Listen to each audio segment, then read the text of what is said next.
بسم اللہ الرحمن الرحیم، السلام علیکم۔ آپ دیکھ رہے ہیں الف نیوز اور میں ہوں آپ کے ساتھ ماجد علی۔ شامل کرتے ہیں پاکستان اور دنیا بھر سے بریکنگ نیوز ہیڈ لائنز۔ بھارتی وزیر دفاع راجناتھ سنگھ نے پاکستان کے لیے سخت لہجے میں پیغام دیا ہے کہ بھارت کے برہموس میزائل ٹیکنالوجی پاکستان کی ہر انچ زمین تک پہنچ چکی ہے۔ ان کا کہنا تھا کہ بھارت اب ایسا حملہ کرنے جا رہا ہے جس کا پاکستان نے کبھی تصور بھی نہیں کیا ہوگا۔ انہوں نے آپریشن سندور کو صرف ٹریلر قرار دیتے ہوئے کہا کہ اصل فلم ابھی باقی ہے۔ ان کے بقول اگر ہم پاکستان کو جنم دے سکتے ہیں تو ہم ختم بھی کر سکتے ہیں۔ بھارتی میڈیا کے مطابق یہ بیان بھارت کی مکمل جنگی تیاریوں کی نشاندہی کرتا ہے۔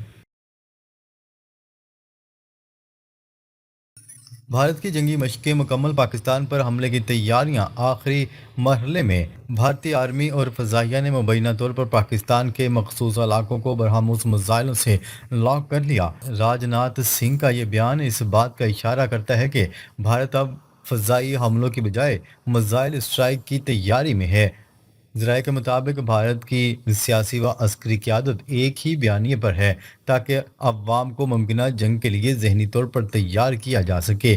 ماہرین کا کہنا ہے کہ بھارت اندرونی مسائل، مہنگائی اور سیاسی دباؤ سے توجہ ہٹانے کے لیے بیرونی محاذ کھول سکتا ہے۔ پاکستانی دفاعی ماہرین نے خبردار کیا ہے کہ کسی بھی جارحیت کا بھرپور جواب دیا جائے گا۔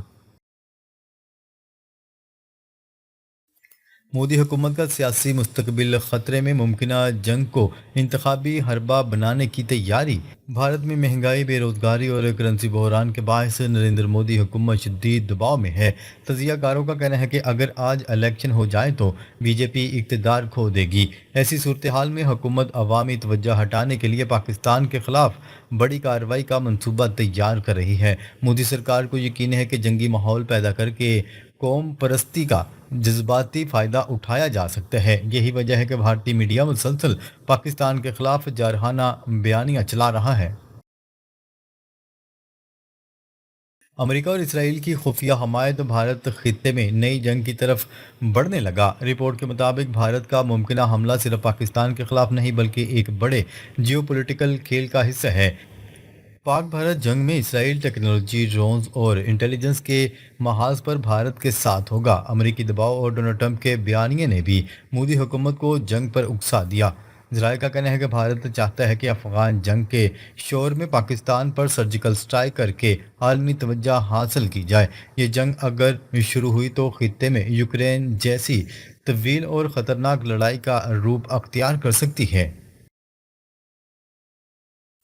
دو محاذوں پر جنگ کا خطرہ، پاکستان کو فوری طور پر دفاعی حکمت عملی تبدیل کرنا ہوگی۔ ماہرین نے خبردار کر دیا ہے کہ پاکستان کو مغربی اور مشرقی دونوں سرحدوں پر ایک ساتھ خطرہ لاحق ہے۔ افغانستان میں جاری کشیدگی کے ساتھ بھارت کی ممکنہ جارحیت صورتحال کو مزید سنگین بنا سکتی ہے۔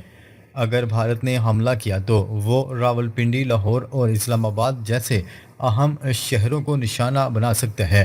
پاکستانی افواج نے واضح کر دیا ہے کہ کسی بھی مہم جوئی کا منہ توڑ جواب دیا جائے گا۔ یہ وقت ہے کہ پاکستان اپنی تمام دفاعی توجہ مشرقی محاذ پر مرکوز کرے تاکہ کسی بڑے سانحے سے بچا جا سکے۔ پاکستان اور افغانستان کے درمیان شدید جھڑپیں، سرحدی محاذ گرم۔ کل رات سے پاکستان اور افغانستان کے درمیان بھرپور جھڑپیں جاری ہیں۔ دونوں ممالک ایک دوسرے پر دہشت گردوں کی مدد کے الزام لگا رہے ہیں۔ افغان حکام نے پاکستانی سرزمین پر حملوں کا دعویٰ کیا ہے۔ پاکستان نے جواباً سرحد پر اپنی فوجی تعیناتی مزید بڑھا دی ہے۔ صورتحال انتہائی کشیدہ اور خطرناک رخ اختیار کر چکی ہے۔ افغانستان نے پاکستان سے کرکٹ سیریز ختم کر دی، جنگی ماحول میں کھیل متاثر۔ افغانستان کرکٹ بورڈ نے پاکستان کے ساتھ تمام کرکٹ تعلقات ختم کرنے کا اعلان کر دیا۔ افغان حکام کا کہنا ہے کہ ان کے کھلاڑیوں پر حملے ہوئے ہیں جن کا بدلہ لیا جائے گا۔ اس اعلان کے بعد دونوں ممالک کے درمیان کھیلوں کے تعلقات مکمل طور پر ختم ہو گئے۔ پاکستان نے ان الزامات کی تردید کرتے ہوئے امن کی پیشکش برقرار رکھی ہے۔ ماہرین کے مطابق کھیل کے ذریعے تعلقات بہتر ہونے کی امید فی الحال ختم ہو گئی ہے۔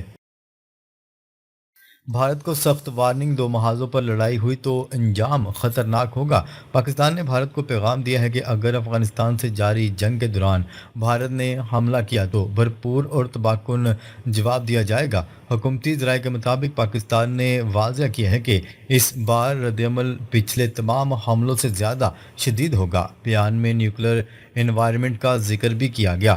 پاکستان کا کہنا ہے کہ ایٹمی طاقتوں کے درمیان جنگ کا خطرہ دونوں ملکوں کے لیے تباہ کن ہو سکتا ہے۔ اگر حملہ ہوا تو جواب ناقابل تصور ہوگا۔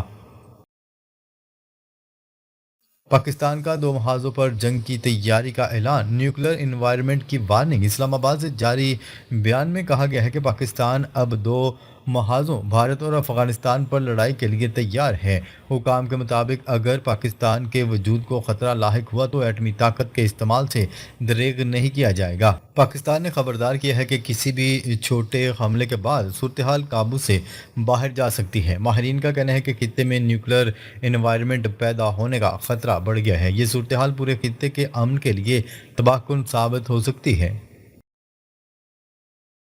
افغانستان میں پاکستان مخالف جذبات میں اضافہ، طالبان رجیم پر نئی تنقید۔ افغانستان میں پاکستان کے خلاف نفرت انگیز جذبات میں تیزی سے اضافہ ہو رہا ہے۔ طالبان حکومت کے کئی نمائندوں نے پاکستان پر ٹی ٹی پی کے خلاف کارروائیوں پر تنقید کی ہے۔ پاکستان نے افغان حکومت کو خبردار کیا ہے کہ اگر انہوں نے پراکسی سرگرمیوں پر قابو نہ پایا تو سخت جواب دیا جائے گا۔ مذاکرات دوحہ میں جاری ہیں لیکن پیش رفت نہ ہونے سے کشیدگی بڑھ رہی ہے۔ تجزیہ کاروں کے مطابق یہ لڑائی طویل اور خطرناک مرحلے میں داخل ہو چکی ہے۔ اسرائیل کا ریکارڈ اچھا نہیں، ہم غزہ کے لیے پریشان ہیں۔ ترک صدر ترکیہ کے صدر رجب طیب اردوان کا کہنا ہے کہ اسرائیل کا ریکارڈ اچھا نہیں ہے اور ہم غزہ کے لیے پریشان ہیں۔ غزہ کی عوام کے زخموں پر مرہم رکھنے اور وہاں تعمیر نو کی ضرورت ہے۔ بین الاقوامی خبررساں ادارے کی رپورٹ کے مطابق ترک صدر رجب طیب اردوان کا ترک افریقہ فورم سے خطاب کرتے ہوئے کہنا تھا کہ ہم نے حماس اور اسرائیل کے درمیان معاہدے کے لیے سخت کوششیں کی تھیں تاکہ غزہ میں امن قائم ہو سکے اور وہاں کے عوام سکھ کا سانس لے سکیں۔ پاکستان اور افغانستان کے درمیان دوحہ میں اہم مذاکرات، وزراء دفاع کی سطح پر براہ راست رابطہ۔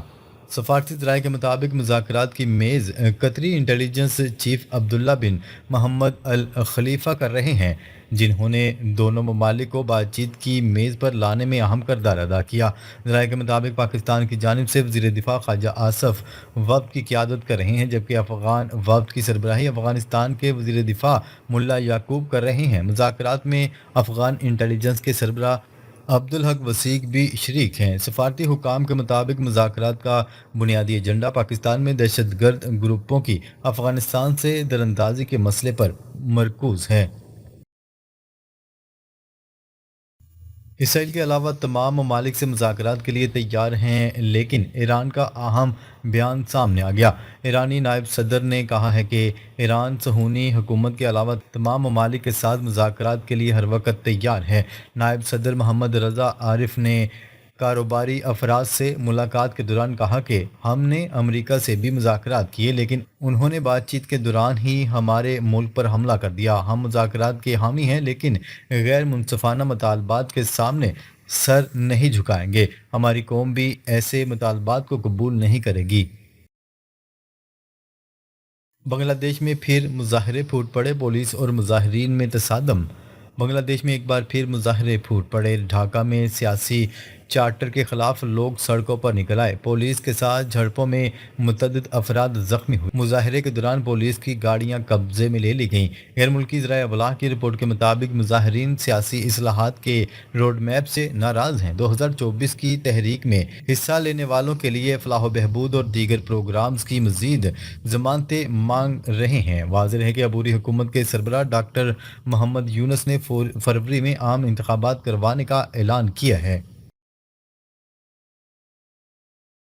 حماس نے ایک اور اسرائیلی مغوی کی لاش ریڈ کراس کے حوالے کر دی۔ فلسطینی مزاحمتی تنظیم حماس نے غزہ امن معاہدے کے تحت ایک اور اسرائیلی مغوی کی لاش ریڈ کراس کے حوالے کر دی ہے۔ اسرائیلی فوج نے ریڈ کراس سے لاش وصول کرنے کی تصدیق کرتے ہوئے بتایا کہ اب تک 28 میں سے صرف 9 مغویوں کی لاشیں مل سکی ہیں۔ حماس کے ترجمان نے وضاحت کی ہے کہ بیشتر لاشیں ملبے تلے دبی ہوئی ہیں، جنہیں نکالنے کے لیے بھاری مشینری کی ضرورت ہے۔ انہوں نے کہا کہ لاشیں نکالنے کے عمل میں کچھ وقت لگ سکتا ہے، کیونکہ غزہ کی تباہ شدہ عمارتوں کے ملبے سے لاشیں برآمد کرنا ایک مشکل اور وقت طلب عمل ہے۔ امریکہ اور چین اگلے ہفتے نئے تجارتی مذاکرات پر متفق۔ محصولات کی جنگ ٹالنے کی کوشش۔ دنیا کی دو بڑی معیشتوں امریکہ اور چین نے ایک مرتبہ پھر تجارتی کشیدگی کم کرنے کے لیے آئندہ ہفتے مذاکرات کا نیا دور شروع کرنے پر اتفاق کر لیا۔ دونوں ممالک اس کوشش میں ہیں کہ ایک اور شدید محصولات کی جنگ سے عالمی معیشت کو پہنچنے والے نقصانات سے بچا جا سکے۔ ڈھاکہ ایئرپورٹ کے کارگو سیکشن میں خوفناک آگ، پروازوں کی آمد و رفت معطل۔ بنگلہ دیش کے دارالحکومت ڈھاکہ میں حضرت شاہ جلال انٹرنیشنل ایئرپورٹ کے کارگو سیکشن میں اچانک خوفناک آگ بھڑک اٹھی، جس کے باعث ایئرپورٹ پر ہنگامی صورتحال پیدا ہو گئی۔ بنگلہ دیشی میڈیا کی رپورٹ کے مطابق آگ لگنے کے بعد انتظامیہ نے فوری طور پر ایئرپورٹ کی تمام پروازوں کی آمد و رفت عارضی طور پر معطل کر دی تاکہ کسی بڑے حادثے سے بچا جا سکے۔ ناظرین، اب تک کے لیے اتنا ہی۔ مزید خبریں لے کر بہت جلد آپ کی خدمت میں حاضر ہوں گے۔ تب تک کے لیے اپنا خیال رکھیے گا۔ اللہ نگہبان۔